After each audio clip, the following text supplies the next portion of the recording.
Hey there, friend. Welcome to Create Conversations. This podcast is designed to connect you with entrepreneurs and creatives from across the country and sometimes around the world. When I was first starting my business, I really didn't have that sense of community to connect with, to bounce ideas off of, to really know that I'm going the right direction or was doing something right. That's why I created this podcast, to give you that community in hopes that it can inspire you and drive you forward through your entrepreneurial journey.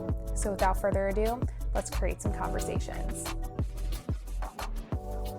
Hey there, friends. Welcome back to the podcast. Today I'm here with my friend Cassie, and her Instagram is The Design Therapy. She's an amazing graphic designer and loves fashion and all the things.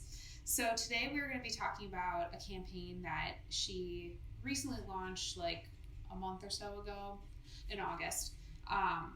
And it's Shop Like a Local, and especially since we're getting close to the holiday season, and just talking about how you can shop locally and support local businesses. So, hi, thanks for joining. Hi, I'm glad to be here.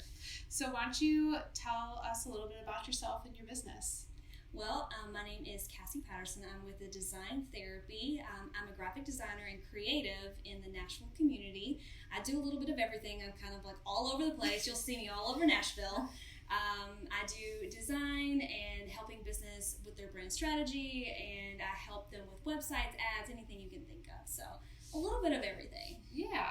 So what brought on this campaign idea of Shop Like a Local?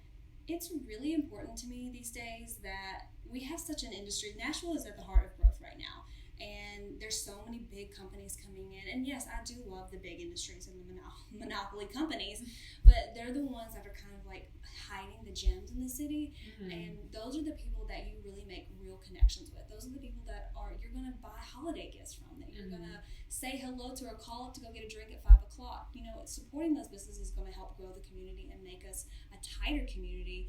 And it just all around is better for everybody. You know, we're all liking and sharing each other's businesses, buying from each other and helping other local photographers. We're helping graphic designers, and we all are profiting and helping the community grow. It's just all positive all the way around.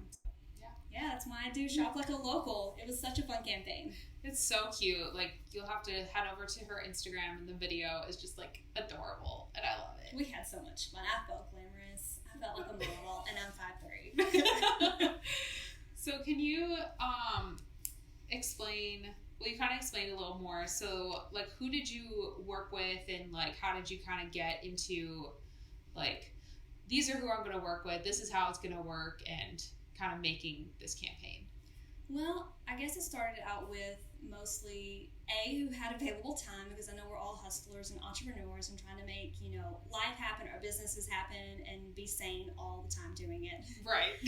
So I just have like a lot of connections I've made in Nashville over the last 4 years, and I called some people up, and, you know, people just started saying yes. They started saying yes left and right.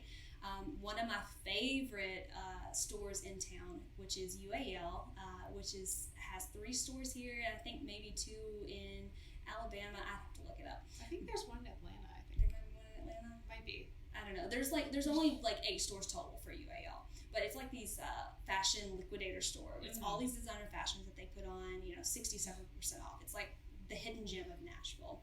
But I reached out to them. I sat down with them and did this whole like development campaign of strategy.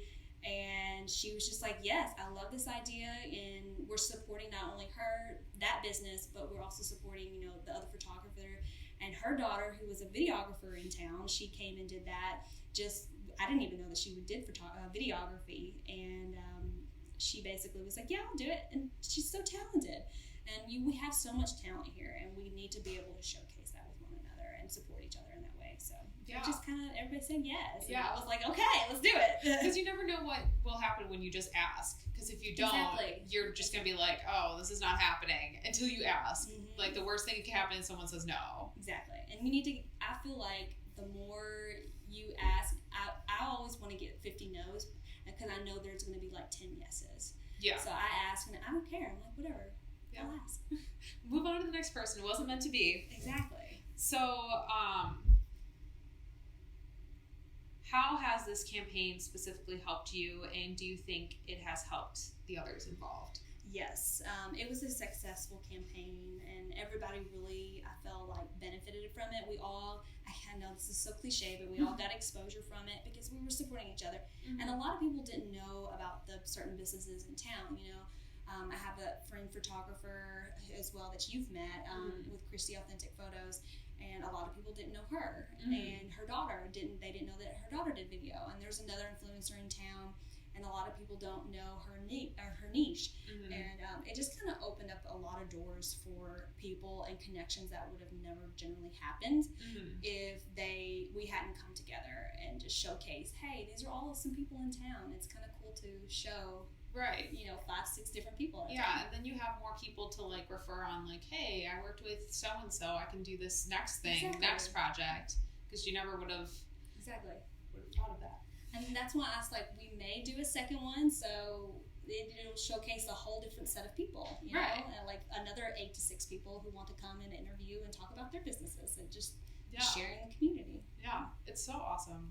I think that's why I love the Nashville community so much, because everyone's just like, yeah, let's hang out, let's do stuff. It's a creative community. It really is. And it's so cool. There's so many people here that you never would have like expected. Like I meet people on Instagram 24/7. They're like, oh, I'm in Nashville. Oh, I'm a blogger. I'm an influencer. Yeah. I own my store. I'm like, oh, right. Cool. I'm gonna come see your store. Right. I want to work with you. So how did you go like, okay, I'm gonna start this campaign for like other people who are not graphic designers like us who like think through a campaign? Like, how does that manifest? Well, I think this one manifested in a way that I've always loved fashion. So even going back to when I was in college, I lived in a dorm my freshman year, and I cut out all of the Fashion Vogue pictures and pasted them floor to ceiling collage wall. It was extreme. That's amazing though. I did that, and I had it the entire year. My poor roommate, she's like, what is this weird girl doing over here? And then it probably broke your heart to take it down. Oh, it did. Because, funny thing is, I actually had to take it down 3 months into the semester because there was mold behind my wall, so I had to take it down. Oh. But needless to say, I've always had this love for fashion, and that's what I wanted to actually do before I got into graphic design, was fashion design. And that's just not where like life took me. But incorporating it now as in my career and connecting with people, I just kind of thought, I was like, well, why don't I just combine graphic design with my love of fashion, right? And just reach out to this store that I absolutely love, and it just kind of blossomed from there. You know, we sat down and we talked to each other, and we just kind of started brainstorming, and it evolved. So you just have to think about your passions and really think about, okay, can I make a hybrid of this? Can I fuse these things together? Yeah, absolutely. And I think that's something that like I'm learning for my love of Disney, like incorporating more Disney content, because hello, I live in Orlando. Yes. It needs to be a thing. So what advice would you give anyone who wants to collaborate with other entrepreneurs in their community? I just say ask. You know, it's the same, goes back to that rejection thing, you know, reach out, what are they going to do is say no, you know? And if there is like a pay fee or something to it, you know, you don't always have to do those. If you're ready and willing to invest in your business that way, that's cool too. But some people are willing to do it just for the creative community.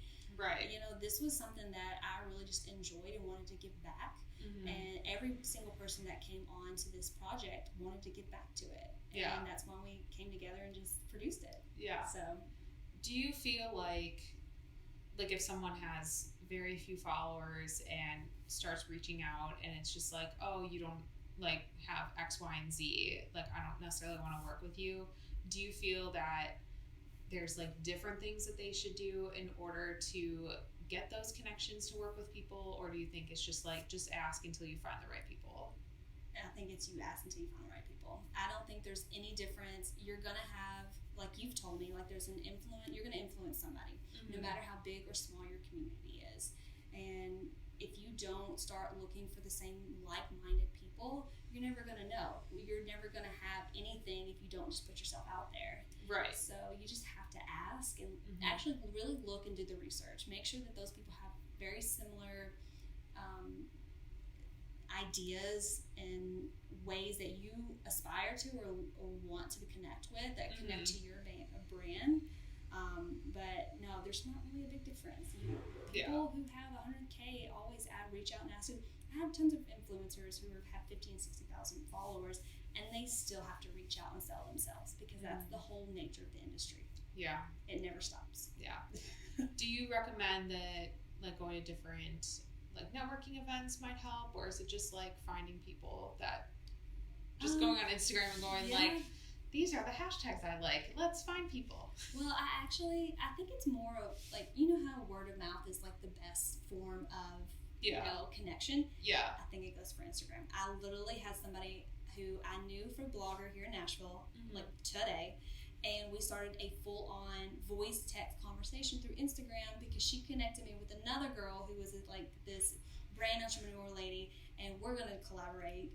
She's super awesome. nice. So you just never know, like, the connections that you have. So follow the people, be authentic about connecting with their brand and talking to them. I think it really helps not to just go in and like and then move on. You really want to connect with somebody's, like, company and their brand and who they are, because it's really going to make a difference and an impact on who you connect through that 2, 5, 6, 10 people, you know? Yeah, for sure.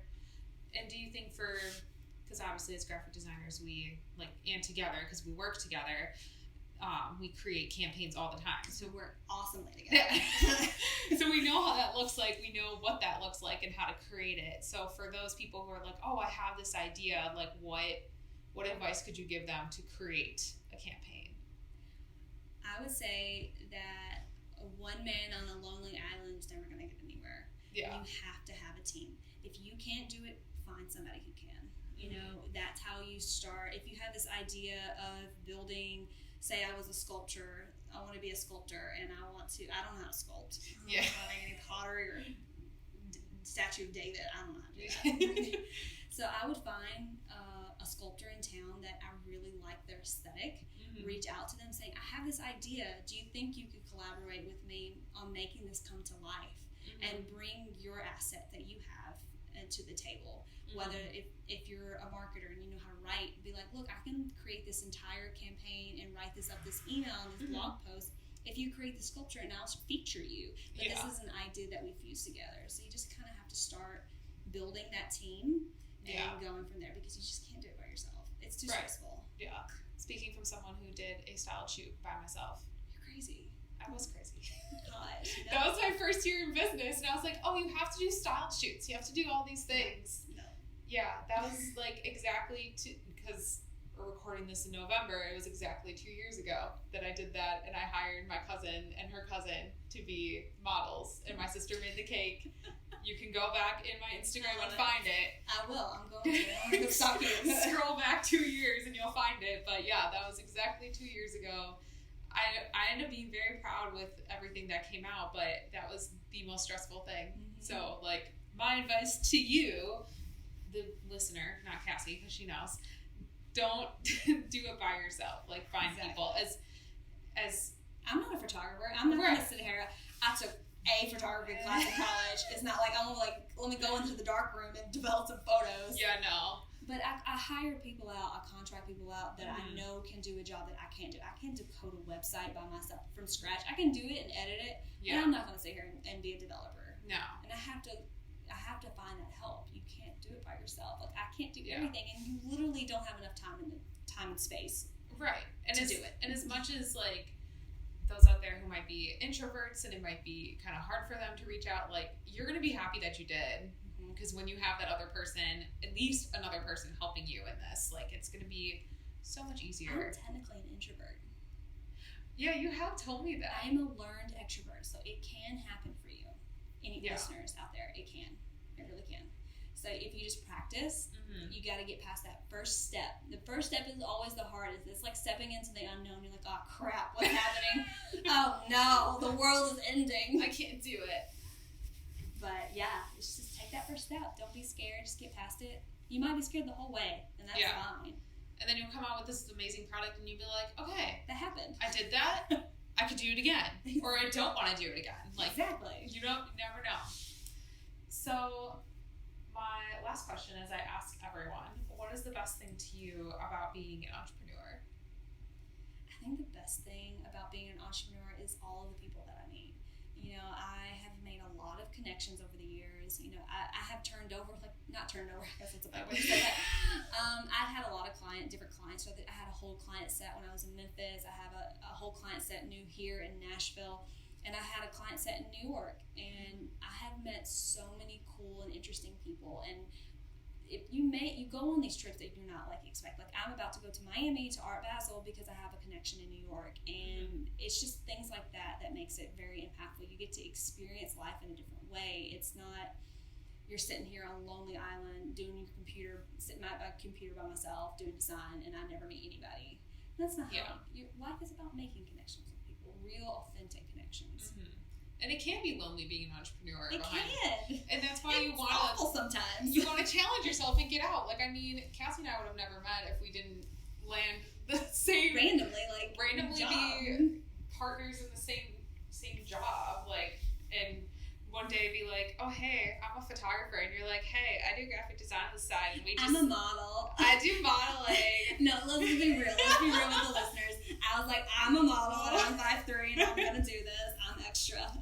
Well, you walked in with so much pizzazz in your outfits and stuff. And I'm like, who is this girl? What did I get myself into? Exactly. You're welcome. We've been working together for less than a year and we're collaborating on so much stuff. So I know, we did a photo shoot earlier this week and it randomly just did it. Yeah. You never know. You never know where you'll find people. You just have to be open to it because you can't be too oh, I don't know about this person. I said to the end of this year, I promised myself I will say yes to anything. I think that's why I've been so busy the last 2 weeks. I was like, no, I promised myself. I would say that was my goal to the end of the year. Dang. I'm going to say yes to everything. Yeah. Yes. And I've been doing it. I've been saying yes. I've been doing something every night. Because then after that yes, then you figure out, okay, what I can do, going to 2020, what are you going to say yes to then afterwards, and what you can frame around, because I mean, and going back to you can make time, right? You can. And going back to the followers thing, I mean, you have so many more than me, but we feel like we're both on the same playing field, so it really doesn't matter. It doesn't.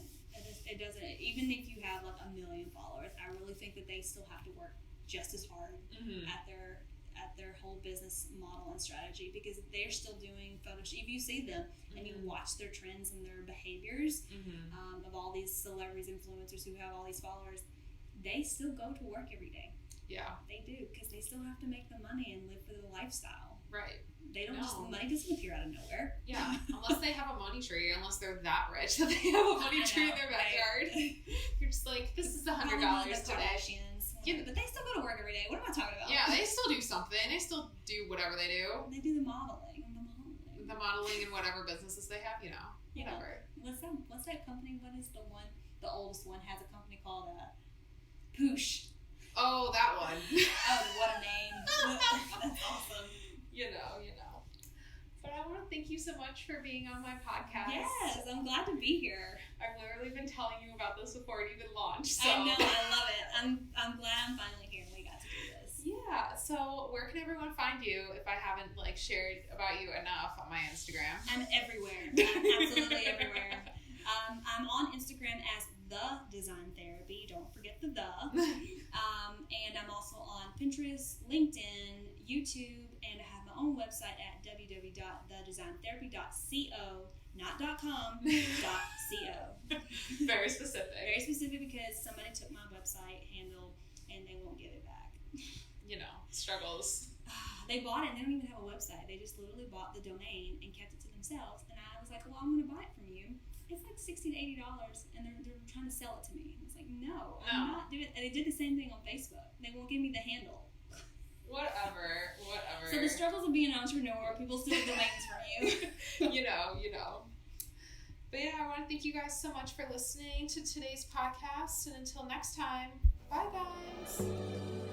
Thank you so much for watching and listening to today's podcast. If you enjoyed today's episode, make sure you leave a review, because that really helps us grow the show. If you want to continue to support this podcast, head over to our Patreon from the link in the description or the link in the show notes, where you can sign up for one of 3 tiers where you get exclusive merch, a direct line to me to tell me who I should have on the show, as well as getting to hear and see the podcast days before it releases to the public. I'm so excited for all the other exciting things that I'm going to be sharing with my patrons, and I can't wait to see you there. This podcast is also sponsored by HoneyBook. HoneyBook is an amazing client management service that I've been using for years, and they are absolutely incredible. They are so incredible that they're giving you guys an exclusive deal for 50% off your first year with them. That is a $200 savings, which is so crazy and so amazing. So you guys should head over to the link in the description or the link in the show notes to grab that amazing deal. This podcast is edited and produced by Earbrads. You can find them at Earbrads on Instagram or at earbrads.com. You can find me at Vanessa Jordan Photo on Instagram, Facebook, and Pinterest, and you can also find me on my YouTube channel, Vanessa Jordan Photography, if you are listening to the podcast version and not watching the YouTube version of this podcast. And you can also find me at vanessajordanphotograph.com. And until next time, I cannot wait to create some amazing conversations with you.